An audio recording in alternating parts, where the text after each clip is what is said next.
www.attableek.com, the reviver of Iman.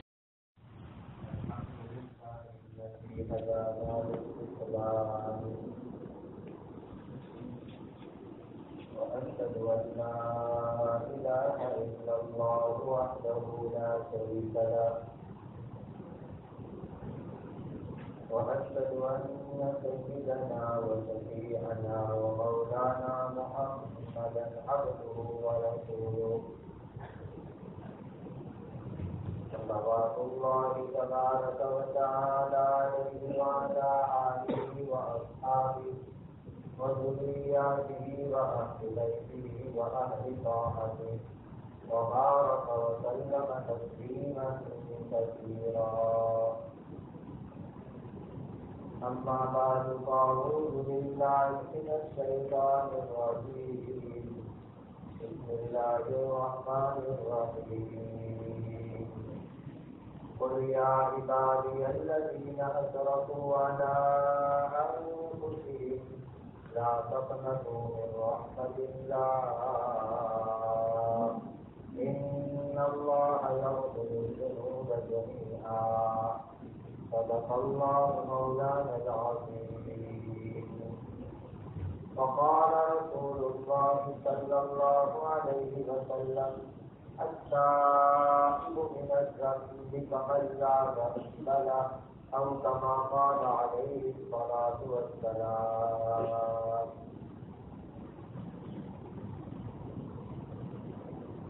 گناہ کہتے ہیں اللہ تعالیٰ کی نافرمانی کرنا. گناہ کا حاصل اور خلاصہ ہی یہ نکلتا ہے کہ انسان اللہ تعالیٰ کی نافرمانی کرے. نیکی اور ثواب کا خلاصہ یہ نکلتا ہے کہ انسان اللہ تعالیٰ کی اطاعت اور اللہ کی فرمانبرداری کرے. سیدنا آدم علیہ نبینا وعلیہ الصلاۃ والسلام سے لے کر سیدنا محمد رسول اللہ صلی اللہ علیہ وسلم تک جتنے بھی نبی دنیا میں تشریف لائے ان نبیوں کو اللہ کی طرف سے یہ دو اہم کام سونپے جاتے تھے. ایک کام یہ کہ اللہ کی فرمانبرداری اللہ کی اطاعت کن کن کاموں کے اندر ہے وہ لوگوں کو بتلاوے اور اللہ کی نافرمانی اور اللہ تعالیٰ کو ناراض کرنے والی سیاست سے وہ لوگوں کو بتلاوے. اسی کو کہا جاتا ہے جائز اور ناجائز, اسی کو کہتے ہیں حلال اور حرام. اور یہی چیزیں جب مل جل کے بنتی ہے اس کو شریعت اور دین کے لفظ سے تعبیر کیا جاتا ہے. اور تمام نبیوں نے آ کر کے دنیا میں یہ کام کیا.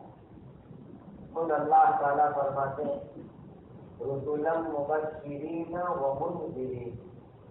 نبیوں کا رسولوں کا کام ہوتا تھا اللہ کی اطاعت اور اللہ کی فرمانبرداری, اللہ کا حکم ماننے پر جنت کی خوشخبری سنانا, ثواب کی خوشخبری سنانا اور اللہ کی نافرمانی کرنے کے اوپر جہنم سے ڈرانا, اللہ کے غضب اور اللہ کے غصے سے ڈرانا. انسان جو گناہ کی طرف جاتا ہے تو اس کے اندر بہت ساری باتیں ہیں جس کی وجہ سے انسان گناہ کی طرف جاتا ہے. حکیم الامت حضرت تھانوی رحمۃ اللہ علیہ نے ایک مضمون میں ایک بات یہ ارشاد فرمائی کہ بہت سارے انسان گناہ اس لیے کرتے ہیں کہ ان کو پتہ ہی نہیں ہوتا کہ یہ گناہ ہے, شریعت میں ناجائز اور حرام ہے, اس کا ان کو پتہ ہی نہیں ہوا کرتا. جب معلوم نہیں ہے تو وہ لوگ ڈبل گنہگار ہوتے ہیں. ایک تو شریعت کا حکم سیکھا نہیں, معلوم نہیں کیا, اور دوسرا اوپر سے وہ گناہ کا کام کر رہے ہیں۔ تو حقیقت یہ ہے کہ بہت سارے انسان گناہ اس لیے کرتے ہیں کہ کسی گناہ کا گناہ ہونا ہی ان کو معلوم نہیں ہوتا ہے۔ اس کے لیے بہترین علاج اور تدبیر یہ ہے کہ علم حاصل کیا جائے کہ کون سی چیز شریعت میں ناجائز ہے، حرام ہے، گناہ ہے، اور اللہ کے نیک بندوں کے پاس آدمی اٹھے بیٹھے، اور علم والوں کے پاس آدمی آتا جاتا رہے، ان کی مجلس میں رہے، تو اس سے پتا چلے گا کہ کون سی چیز شریعت میں جائز ہے اور کون سی چیز شریعت کے اندر ناجائز ہے۔ اس کے بعد حضرت نے بڑا زبردست جملہ لکھا ہے، فرماتے ہیں کہ اگر گناہوں کی فہرست ہمارے سامنے رہے، گناہوں کی ایک لسٹ ہمارے سامنے رہے کہ شریعت کے اندر کون کون سی چیزیں گناہ اور ناجائز ہے، تو ہمارا دل ہم کو یہ کہے گا کہ یہ لسٹ ہے گناہوں کی اور یہ تیری زندگی ہے۔ تو کیا تمہیں یقین ہوگا اس بات کا کہ میں تو ہر وقت اللہ کی نافرمانی اور گناہ میں مبتلا ہوں، اور جب ہر وقت میں اللہ کی نافرمانی اور گناہ میں مبتلا ہوں تو پھر مجھے ہر وقت اللہ کے سامنے توبہ اور استغفار کرنے کی بھی ضرورت ہے۔ بڑی بات لکھی حضرت سے، وَذَرُوا ظَاهِرَ الْإِثْمِ وَبَاطِنَهُ، ظاہری گناہ بھی چھوڑو، باطنی گناہ بھی چھوڑو، دونوں طرح کے گناہ کی اگر ایک لسٹ ہم اپنے سامنے ہمیشہ رکھے اور انسان کا دل واقعی اللہ کے ڈر سے بھرا ہوا ہو تو یہ ادراک ہوگا، احساس ہوگا کہ میں ہر وقت اللہ کی نافرمانی میں ہوں اور مجھے ہر وقت اللہ کے سامنے توبہ کرنے کی بڑی سخت ضرورت ہے۔ بعض مرتبہ انسان گناہ اس لیے کرتا ہے کہ گناہ کو حقیر اور معمولی چیز سمجھتا ہے۔ بہت سے انسانوں کا یہ حال ہے، وہ گناہ کو ڈینجر اور خطرناک نہیں سمجھتے، بہت معمولی اور ہلکا سمجھتے ہیں۔ اسی لیے کہا گیا حدیث میں بھی، لا تحقرن من المعروف شیئا، کسی نیکی کو معمولی مت سمجھو، معمولی سمجھ کے مت چھوڑ دو۔ کون سی نیکی نجات اور اللہ کی رضا کا ذریعہ بن جائے ہم نہیں دے سکتے، اور کسی گناہ کو معمولی سمجھ کے مت کرو، کون سا گناہ جہنم میں لے جانے کا ذریعہ بن جائے ہم نہیں دے سکتے۔ اسی لیے کسی گناہ کو کبھی بھی حقیر اور معمولی نہیں سمجھنا چاہیے۔ جو بڑے بڑے گھاس وغیرہ کے گودام ہوتے ہیں، اس میں ایک معمولی چنگاری بھی آگ کی چلی جاتی ہے تو وہ پورے گودام کو جلا کر کے راکھ بنا دینے کے لیے کافی ہے۔ وہاں یہ نہیں دیکھا جاتا کہ یہ جو گودام ہے اس میں کتنا ٹن کتنا کوئنٹل مال ہے، اور چنگاری تو ایک معمولی سی ہوا کرتی ہے۔ ہم بہت سی مرتبہ سنتے ہیں کہ پورے مکان کو آگ لگ گئی، کسی نے بیڑی سگریٹ پی کر کے نئے علاقے میں ڈال دی تھی، ایک معمولی جلی ہوئی سگریٹ پوری فیکٹری اور مکان کو جلانے کا ذریعہ بن سکتی ہے۔ تو ایک معمولی سا گناہ بہت سی مرتبہ نعوذ باللہ جہنم کو بھڑکانے کا ذریعہ بن جاتے۔ اسی لیے کبھی کسی گناہ کو معمولی اور حقیر نہیں سمجھنا چاہیے۔ شیخ عطا اسکندری رحمۃ اللہ علیہ کا بڑا عجیب و غریب منفوذ ہے، اکمال الشیخ ہے، فرماتے ہیں اگر انسان اللہ کے علم کو دیکھے کہ اللہ بڑے حلیم ہیں، بڑے علم والے ہیں، تو کوئی گناہ کبیرہ بھی کبیرہ نہیں رہے گا، اور اگر اللہ کے عدل و انصاف کو اگر کوئی آدمی دیکھے تو کوئی کبیرہ کبیرہ نہیں رہے گا، وہ بھی کبیرہ بن جائے گا۔ یہ اللہ تعالیٰ کی شان ہے کہ علم کو سامنے رکھے تو کبیرہ کبیرہ نہیں، اور اگر اللہ کے عدل و انصاف کو کوئی سامنے رکھے تو کوئی کبیرہ کبیرہ نہیں رہے گا، وہ بھی کبیرہ ہو جائے گا۔ اسی لیے اللہ تعالیٰ کی دونوں صفت ہے، جہاں اللہ علیم ہے وہاں قہار بھی ہے، جہاں معاف کرنے والے عفو ہے وہاں منتقم اور انتقام لینے والے بھی ہے. دونوں طرف کی صفت کے اوپر ہمارا دھیان رہنا چاہیے. تو کسی گناہ کو کبھی معمولی اور حقیر نہیں سمجھنا چاہیے. پتہ نہیں کون سا گناہ انسان کو برباد کر دے رہے. بات مرتبہ یہ ہوتا ہے کہ انسان یہ سوچتا ہے کہ میں گناہ کروں گا پھر توبہ کروں گا اللہ کے سامنے معافی مانگوں گا تو میری تو عادت سے گناہ ہوگی. ابھی رمضان ہے, بڑی راتیں ہیں, نیک لوگوں کی مجلس ہے, مسجد کا ماحول ہے, میں آؤں گا اللہ کے سامنے روؤں گا, معافی مانگوں گا, استغفار کروں گا, توبہ کروں گا اور اپنے گناہ پر معافی کرواؤں گا. پھر میں تو گناہ کرنے ہی والا ہوں. عید کی رات ہی سے شروع ہو جائیں گے, عید کے دن ہی سے میرے گناہ شروع ہو جائیں گے. پھر ایسی توبہ کا فائدہ کیا, ایسے استغفار کا فائدہ کیا؟ بعض لوگوں کو نفس اور شیطان یہ دھوکہ دیتے کہ ابھی توبہ کرنے کا کیا حاصل, جب میرا ارادہ ہی ہے پھر سے گناہ کرنے کا, پھر سے اللہ کو ناراض کرنے کا. تو میرے دینی بھائیوں یہ شیطان کا بہت بڑا دھوکہ ہے جو ہم کو دھوکے کے اندر مبتلا کرتا ہے. یاد رکھ لو یہ شیطان کی ایک پرانی چال ہے جو قرآن مجید کے اندر بھی اللہ تعالیٰ نے نقل فرمائی. حضرت یوسف علیہ السلام کے 10 بھائی آپس میں مشورہ کر رہے اور مشورے میں کیا بات آ رہی ہے, أَبِصْرَحُوهُ أَرْضًا يَخْلُ لَكُمْ وَجْهُ أَبِيكُمْ وَتَكُونُوا مِن بَعْدِهِ قَوْمًا صَالِحِينَ. ابھی تو یوسف کو مرڈر کر ڈالے, قتل کر ڈالے, رہا گناہ تو کہا وہ بعد میں توبہ تلا کر کے صالح اور ہم نیک بن جائیں گے. ابھی تو کر ڈالے تو کرنا ہے. یہ شیطان کی ایک پرانی چال ہے جو انسان کو یوں کہتا ہے کہ ابھی تو دل جوانی ہے, ابھی تو طاقت ہے, ابھی گناہ کرتے رہے. جب بڑھاپا آئے گا اور عمر جب آگے نکل جائے گی تو ایک آدھ حج کر لیں گے اور کسی اللہ والے کے ہاتھ پر بیعت ہو جائیں گے, مسجد کا کونا پکڑ لیں گے اور توبہ کر کے آخری دنوں میں ہم اپنی زندگی کو بدلیں گے. ابھی تو کرتے رہو جیسے کر رہے اس طریقے سے.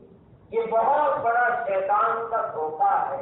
پہلی وجہ دھوکے کی یہ کہ کس انسان کو معلوم ہے کہ میری عمر بڑی ہونے والی ہے, کون اللہ کی راہ کیا لکھوایا ہے, کیا معلوم کسی انسان کو. اور دوسری بات ایک اچھی طرح ذہن کے اندر رکھو کہ انسان جب اللہ تعالیٰ کے سامنے توبہ کرتا ہے, استغفار کرتا ہے, اپنے گناہ پر معافی مانگتا ہے تو اس وقت تک کے تمام گناہ کو معافی ہو جاتے ہیں. اور اس کے بعد اگر خدا نہ کرے نئے گناہ کیے تو نئی فائل کا سلسلہ شروع ہوتا ہے. کسی انسان کا کوئی سرکاری لفڑا ہو جائے, سرکاری گڑبڑ ہو جائے اور پھر وہاں جا کر کے وہ معاملہ کلیئر کرے تو کیا کہا جاتا ہے کہ 2015 تک کا تو سب کلیئر ہو گیا, ابھی 1-2 سال کا آگے کا نیا باقی ہے وہ بھی انشاءاللہ نمٹ جائے گا, دعا کرو کرواؤ. بالکل یہی معاملہ ہے کہ جس وقت آپ اللہ کی بارگاہ میں توبہ کریں گے اس وقت تک جو سچے دل سے انسان توبہ کرتا ہے اس وقت کے تو تمام گناہ اللہ تعالیٰ معافی فرما دیتے ہیں. جبکہ شرائط اس کے اندر پورے ہوتے ہو کہ اللہ میں آئندہ کبھی یہ گناہ کا کام نہیں کروں گا اور میں ابھی سچے دل سے معافی مانگتا ہوں. دل درد کر جائے, دل میں دکھ پیدا ہو جائے. ہم جو کہتے ہیں کہ بھائی گناہ پر دل میں ندامت ہونی چاہیے, تو ندامت کس کو کہتے ہیں؟ گناہ کے اوپر آدمی کا دل دکھی ہو جائے, پریشان ہو جائے. آج جو ہمارے اندر سب سے بڑی کمی ہے وہ اس بات کی کہ انسان گناہ کرتا ہے اور دل میں دکھ نہیں ہوتا, دل میں درد نہیں ہوتا, بلکہ گناہ کرنے کے بعد انسان خوش ہوتا ہے کہ میں نے یہ کام کر لیا, یہ کام کر لیا, جو کسی سے نہیں ہو سکتا وہ میں نے کر ڈالا. یہ ایک بڑی خطرناک چیز ہے جس کو اللہ تعالیٰ قرآن میں فرماتے کلا بل ران علی قلوبہم، ان کے دلوں پر زنگ لگ گیا، کاٹ لگ گیا، اتنا خطرناک گناہوں کی وجہ سے کاٹ لگ گیا کہ گناہ کرنے کے بعد دل میں کوئی درد نہیں، دل میں کوئی تکلیف نہیں، دل میں بے چینی نہیں، دل میں پریشانی نہیں، بلکہ بہت سی مرتبہ انسان اس گناہ کے اوپر خوش ہوتا ہے، اور یہ ایمان کا سب سے گھٹیا ترین درجہ ہے، سب سے نکما نچلا درجہ ہے، اس کے نیچے جو ہے کوئی درجہ ہو ہی نہیں سکتا کہ گناہ پر انسان دل کے اندر خوش ہو جائے۔ حضرت سیدنا آدم علیہ السلام کا معاملہ سوچو تو صحیح، اللہ اکبر، کتنی بڑی بات ہو گئی جب ان کے ایک معمولی چوک ہو گئی۔ اللہ نے فرمایا تھا لا تقربا هذه الشجرة فتكونا من الظالمين، اس درخت کے قریب مت جانا۔ اب چلے گئے دونوں میاں بھی، ماں ہوا اور حضرت آدم علیہ السلام، اور اس درخت میں سے توڑ کے کھا لیا۔ چنانچہ کے روایتوں میں آتا ہے کہ اس کے بعد دل میں درد اتنا ہوا، اتنا دکھ ہوا کہ 40 سال تو نیچے سے اوپر نہیں دیکھا، 40 سال تک نیچے سے اوپر نہیں دیکھا۔ اس منہ سے اللہ کے آسمان کو دیکھو، غلطی کرنے کے بعد، نافرمانی کے بعد کس منہ سے اللہ کو منہ دکھاؤ، نیچا منہ کر کے رہے تقریباً 40 سال۔ اور بعض مفسرین نے لکھا ہے کہ 100 سال تو ایسے گزرے اس غلطی کے بعد کہ دونوں میاں بیوی نے اپنی ضرورت پوری کی، ہسبینڈ وائف کی جو ضرورت ہوتی، اتنی ندامت، اتنی شرمندگی کہ آپس میں ملے تک نہیں، شرمندگی اور ندامت کی وجہ سے۔ اب کیا کام ہو رہا ہے؟ مسلسل رو رہے، رونے کے علاوہ اور کوئی عمل نہیں، بس صرف رونا۔ یہ بھی نہیں کہ اللہ معاف کر دو، یہ جملہ بھی نہیں، بس صرف رونا ہی رونا اس گناہ کے اوپر۔ ایک لمبا زمانہ رونے میں جب گزر گیا تب اللہ سبحانہ و تعالیٰ نے معافی مانگنے کا کلمہ الہام فرمایا، اور آدم علیہ السلام نے وہ جملہ بولنا شروع کیا، فتلقى آدم من ربه كلمات فتاب عليه۔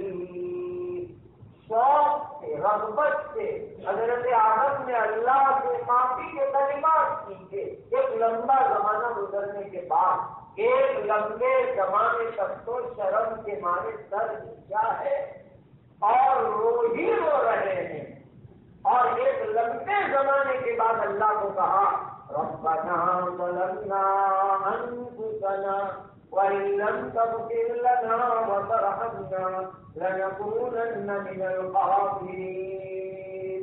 اللہ ہم نے ظلم کر دیا، معاف کر، رحم فرما دیجیے۔ لمبے زمانے کے بعد آج تو آئیے کہ آدمی گناہوں کو بھی خود ریکارڈ کرتا ہے، گناہوں کے ریکارڈ انسان خود کرتا ہے۔ کسی سے ناجائز تعلق ہے تو ناجائز تعلقات کی تصویریں، وہ باتیں انسان خود سیلفی لے گا، اس کو اپنے موبائل میں اتارے گا، ریکارڈ رکھے گا، شادیوں میں دلہنوں کو سجا کر کے اس کی ریکارڈنگ کر کے اس کو واٹس ایپ پر رکھیں گے۔ یہ کیا چیز ہے کہ گناہ پر ندامت اور درد تو دور ہو گیا، بلکہ اس گناہ کے اوپر خوش ہو کر کے اس کو لوگوں میں عام کر رہے، لوگوں کو دکھلا رہے جیسے کہ کوئی بڑا اونچا کارنامہ انجام دیا ہو۔ میرے بھائیوں، یہ چیز انسان کے لیے نہایت خطرناک ہے، اس سے توبہ کی توفیق سے اللہ محروم کرنا دیتے ایسی عادتوں سے۔ تو بہت سی مرتبہ انسان گناہ کو بہت معمولی حقیر سمجھتا ہے۔ بعض مرتبہ انسان کا معاملہ ایک عجیب یہ بھی ہوتا ہے کہ گناہ کو اتنا بڑا سمجھتا ہے کہ اللہ تعالیٰ اس کو کیا معاف کریں گے، یہ اللہ کی شان میں بڑی بے ادبی ہے۔ بعض ہوتے ہیں ایسے انسان کہ اللہ کیا میرے اس گناہ کو معاف کریں گے، ایسا بھی بعض لوگ سوچتے ہیں۔ جیسے حدیث کے اندر ایک واقعہ، حضرت یعقوب علیہ السلام جو اللہ تعالیٰ کے بڑے جلیل القدر نبی ہے، حضرت یوسف علیہ السلام کے ابا ہے، ان کے ابا اسحاق علیہ السلام بھی اللہ کے نبی ہے، اس کے دادا ابراہیم علیہ السلام بھی اللہ کے نبی ہے. اتنے بڑے انسان، ان کا جو خاندان ہے جس کو بنو اسرائیل کہتے ہیں، اس بنو اسرائیل فیملی میں ایک آدمی نے اتنے سارے گناہ کیے کہ اس نے 99 آدمیوں کا مرڈر کیا، قتل کیا. کتنا بڑا گناہ کیا. قرآن کی آیتوں سے پتہ چلتا ہے کوئی آدمی دوسرے آدمی کو جان بوجھ کے مار ڈالے تو ایسے آدمی کے لیے آخرت میں جہنم کی سزا ہمیشہ ہوگی. اتنا خطرناک گناہ ہے. دوسرے مسلمان کو، دوسرے انسان کو بلا وجہ بے قصور مار ڈالے گا. اب 99 جس نے قتل کیے. اب زندگی میں کبھی ایسے موقع آتے ہیں، رمضان آئی، 27 کی رات آئی، 29 کی رات آئی، اللہ والوں کی مجلس میں چلا گیا، دل کی دنیا میں ارادہ آیا توبہ کرو، نیک بن جاؤ، زندگی کو بدل دو اور اللہ سے معافی مانگ لو. ایسے موقع آتے ہیں. اور یاد رکھو میرے بزرگوں، جب دل میں ایسے جذبات پیدا ہو اس کو اللہ کی طرف سے آیا ہوا بہت بڑا مہمان سمجھنا اور اس کی قدر کر کے اسی وقت توبہ استغفار کر لینا. اللہ نواز دیں گے. اور اگر اس جذبے کی ناقدری کی تو اللہ کا مہمان ناراض ہو جائے گا اور آئندہ ایسے مقدس جذبات سے محروم ہونے کا خطرہ لگا رہتا ہے.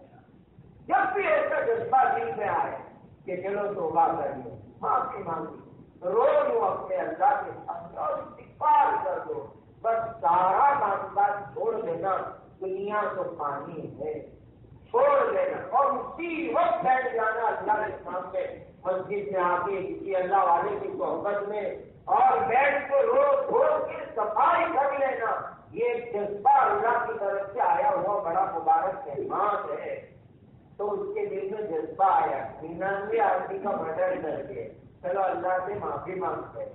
تو گیا، کسی کو پوچھا کہ کہاں معافی مانگنے جا رہے، تو کوئی راہب تھا. راہب کا مطلب پرانے زمانے میں کچھ لوگ اللہ کی عبادت کرنے کے لیے جنگلوں میں جا کر پہاڑیوں میں گاؤں میں بیٹھتے رہتے تھے.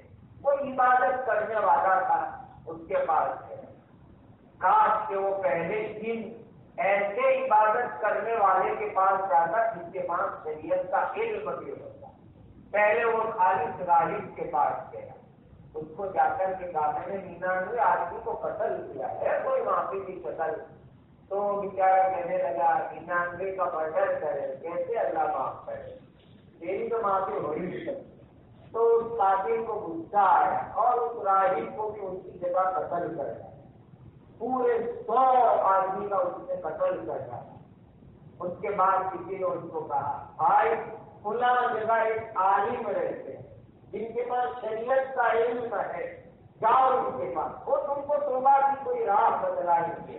گئے ان کے پاس. انہوں نے کہا کہ کیوں نہیں، اللہ تعالیٰ تو ان اللہ یغفر الذنوب جميعا، سارے گناہ اللہ معاف کر سکتے. اللہ کے یہاں معافی کا دروازہ کھلا ہوا ہے، آؤ توبہ کر لو، اللہ تمہارے 100 قتل کو بھی معاف کر دے. لیکن انہوں نے کہا کہ توبہ کے لیے ماحول ہونا چاہیے، اس ماحول میں تم کو کچھ وقت لگانا پڑے گا. کہاں جاؤں ماحول کے لیے؟ کبھی کو پناہ جگہ ایک بستی ایک شہر ہے، وہاں اللہ کے نیک بندے رہا کرتے، وہاں چلے جاؤ، وہاں جا کر کے توبہ کر لو، ان کے پاس رہ کر کے اللہ تمہارے گناہوں کو معاف کر دے. اس نے کہا بہت اچھا. خوشی خوشی وہ جانے کے لیے روانہ ہوا. ان اللہ والوں کی آبادی میں بستی کے اندر راستے کے اندر تھا. اس کی زندگی پوری ہو گئی. ان اجل اللہ اذا جاء لا یؤخر، خدا کے یہاں سے موت کا وقت آتا ہے تو ایک گھڑی آگے پیچھے نہیں ہوتا. موت کا وقت آیا تو فرشتے آئے اس کی روح قبض کرنے کے واسطے. ایک جنتی فرشتے، دوسرے جہنمی فرشتے. جنتی فرشتہ کہتا ہے کہ میں اس کی روح قبض کروں گا، اس لیے توبہ کرنے کے لیے جا رہا تھا. جہنمی فرشتے کہہ رہے ابھی اس نے توبہ نہیں کی تھی، ابھی جا رہا تھا اور 100 آدمی کا اس نے قتل کیا ہے، یہ گنہگار ہے، میں اس کی روح قبض کروں گا. دونوں میں جھگڑا ہو رہا. اللہ تعالیٰ نے تیسرے فرشتے کو وہاں بھیجا. وہ انسان کی شکل کے اندر آیا. کہا تم کس بات سے باہر کر رہا؟ یہ مسئلہ ہے. کہا مجھے فیصل مان لو، میں فیصلہ کرتا. بہت اچھا، آپ فیصلہ کر دو. کیا فیصلہ؟ اس فرشتے نے، تیسرے فرشتے نے بڑا پیارا فیصلہ کیا کہ آدمی جہاں سے نکلا ہے اور جس نیک لوگوں کی بستی میں جانا چاہتا تھا پورے راستے کو ناپ لو اور دیکھ لو کون سی منزل قریب ہے اور کون سی منزل دور ہے. اگر نیک لوگوں کی آبادی قریب ہے تو جنت کا فرشتہ اس کی روح نکالے گا، اور اگر جس بستی میں گناہ کر کے آیا ہے وہ قریب ہے تو جہنم والا فرشتہ اس کی روح قبض کرے گا. ناپنا شروع کیا. بعض روایتوں میں عجیب مضمون آتا ہے، اللہ سبحانہ و تعالیٰ نے اس وقت زمین کو حکم دیا کہ وہ نیک لوگوں کی آبادی ذرا قریب ہو گئی اور گناہ والی آبادی دور ہو گئی. کریم کو کیا پسند ہے، کتنے پیارے ہیں اس اللہ تعالیٰ کی رحمت کے معاملے بندوں کے ساتھ کہ وہ اللہ سبحانہ و تعالیٰ بہانے تلاش کرتے. کرنی کی مغفرت تو بہانے بنا دیے، مومنوں کے ٹھکانے جنت میں بنا دیے. کرنی کی مغفرت تو بہانے بنا دیے، ٹھکانے مومنوں کے جنت میں بنا دیے. پانے کی تلاش باقاعدہ حکم ہوا زمین کو، نیک لوگوں والی بستی بڑی قریب آ. ناپا گیا تو حقیقت کے اندر جو ہے وہ نیک لوگوں والی بستی ایک بالش کا قریب، بس ایک بالش، اور وہ گناہ والی بستی ایک بالش سے دور تھی. فیصلہ ہو گیا کہ رحمت کے فرشتے، جنت کے فرشتے اس کی روح کو قبض کریں گے. میرے ایمان والے بھائیوں، کیا خیال ہے جو ایک گنہگار صرف توبہ کے ارادے سے چلے، اللہ کے نیک بندوں کی بستیوں کی طرف چلے، ابھی اس نے باقاعدہ توبہ کی ہی نہیں، صرف توبہ کے ارادے سے چلا، اس پر وہ رحمان رحیم اللہ اس کی مغفرت کے فیصلے کر دے. تو یہ بندے اگر آ کر کے رمضان کی مبارک راتوں میں، اپیل اشرے کی راتوں میں اللہ کے گھر میں بیٹھ کر کے، اللہ کے نیک بندوں کے ساتھ بیٹھ کر روز ہو کے اس کو منوا لے گے، اس کو راضی کر لے گے اور سچے دل سے معافی مانگ لے، وہ اللہ ضرور ضرور معاف کر دے. ایک مرتبہ رمضان میں مدینے پاک آدمی کی سعادت حاصل ہوئی تو ساتھیوں نے بتایا کہ بمبئی کا نوجوان لڑکا مدینہ پہنچے ہوئے 3 دن ہو گئے، سلام پیش کرنے نہیں جاتا، روزہ مبارک کا، بس وہ روتا رہتا. لوگوں نے کہا تم تو سلام پیش کرنے 3 دن ہو گئے، کچھ بولتا ہے. بہت سمجھایا، اس نے جواب دیا کس منہ سے جاؤں سلام پیش کرنے، جبکہ عقیدہ ہے کہ آقا قبر اطہر میں حیات ہے، میری شکل دیکھیں. کہا میں نے سن رکھا ہر ہفتے 2 مرتبہ امت کے اعمال آقا کے سامنے پیش ہوتے ہیں. کہا میری بمبئی کی گندی زندگی میرے آقا کے سامنے ہر ہفتے 2 مرتبہ پیش ہوتی ہوگی، میں کس منہ سے جاؤں آقا کے دربار میں سلام پیش کرنے کے لیے. 4تھے دن صبح صادق کے وقت آپ نے حضرت نبی کریم صلی اللہ علیہ وسلم کی زیارت ہوئی اور حضور نے ارشاد فرمایا آجا میرے پیارے امتی، میں تو انتظار کے اندر ہوں، تو آیا ہوا ہے اور آ کر کے تو میرے سامنے سلام پیش کرنے کے لیے آتا. میرے بھائیوں، وہ اللہ رحمان و رحیم ہے تو نبی رحمت للعالمین ہے. بس وہاں کا انتظار ہے کہ کوئی بندہ آوے، سچے دل سے دل میں درد ہو مالک تیری نافرمانی کی، آج تک جو کیا میں توبہ کرتا ہوں، سچے دل سے اور آنسو بہاتا ہوں اور معافی مانگتا ہوں، اللہ مجھے معاف کر. انشاءاللہ ان اللہ یغفر الذنوب جميعا، اللہ تمام کے تمام گناہوں کو انشاءاللہ معاف کر دیں گے. خیرات کی روایت میں ہے، ارشاد فرمایا گیا اپنی امت کو بدلا دینا، شرک سے بچ کے رہنا، میں تمہارے گناہ کبیرہ کو بھی معاف کر دوں گا. یا آپ کی لو قطعی تبین تراب الارض خطایا، اے میرے بندے تو زمین سے آسمان تک کے گناہ لے کر کے آئے، تو مستغفر کر پھر مجھ سے معافی مانگے غفرت لک ولا ابالی، میں تیرے گناہ معاف کر دوں گا اور مجھے پرواہ بھی نہیں ہوگی کتنے بڑے گناہ میں سے معاف کر۔ آؤ میرے بھائیوں، چند بچے رمضان کے باقی رہ گئے ہیں، پتہ نہیں آئندہ رمضان کس کو نصیب ہوتی ہے کس کو نصیب نہیں ہوتی ہے۔ صلح کر لو اللہ سے، معافی مانگ لو اللہ سے، توبہ کر لو اللہ سے اور اپنی ہدایت مانگ لو اللہ سے۔ اللہ ہمیں قدر کی توفیق عطا فرمائے۔ وآخر دعوانا الحمد للہ رب العالمین۔